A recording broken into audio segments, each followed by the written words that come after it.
வாழ்க நலத்துடன். இன்றைக்கான விடுகதை என்னன்னு பார்த்தீங்கன்னா, கால் இல்லாத பந்தல் பார்க்க பார்க்க வினோதம். அது என்ன? கண்டிப்பாக தெரிஞ்சுன்னா கமெண்ட் பாக்ஸில் சொல்லுங்கள். அதுக்கப்புறம் வந்து இன்னைக்கு காலையில் பார்த்தீங்கன்னா 2 இட்லி, கொஞ்சமாக வந்து வீட்டில் வந்து வடை சுட்டிங்க. ஸோ 2 வடை, அதுக்கப்புறம் சட்னி சாம்பார் தாங்க. எல்லாரும் கேட்குறீங்க, நீங்கள் எப்பயும் போல தானே சாப்பிட்றீங்க, இதில் என்ன பெருசாக டயட் இருக்குது அப்படின்னு. என்னை பொறுத்த வரைக்கும் டயட்டுக்கு வந்து நம்ம தனியாக வந்து ஃபாலோ பண்ணுறதுலாம் இல்லைங்க. நம்ம அளவோடு எந்த சாப்பாடு சாப்பிட்றோமோ, எந்த சாப்பாடுமே நம்ம அளவோடு சாப்பிட்டுட்டோம் அப்படின்னா வந்து லைஃப் லாங்காக சாப்பிட்லாங்க. இதுதான் சாப்பிடணும், இதுதான் சாப்பிடக்கூடாது இல்லைங்க.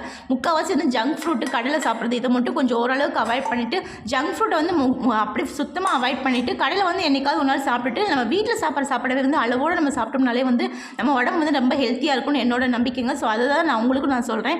ஸோ நான் வந்து உங்களுக்கு தெரியல, என்னோட பெருசாக டயட் பண்ண இப்போ இன்றைக்கெலாம் பார்த்தீங்கன்னா காய் எதுவுமே இல்லைங்க. நான் சிம்பிளாக வந்து கொஞ்சமாக சாப்பிடப்பட்டு நிறைய சாம்பார் வச்சு கொஞ்சமாக ஆவக்காய் இருக்கும், தொட்டுக்கு வந்து கொஞ்சமாக சேவு தாங்க நான் வச்சு சாப்பிட்டேன்.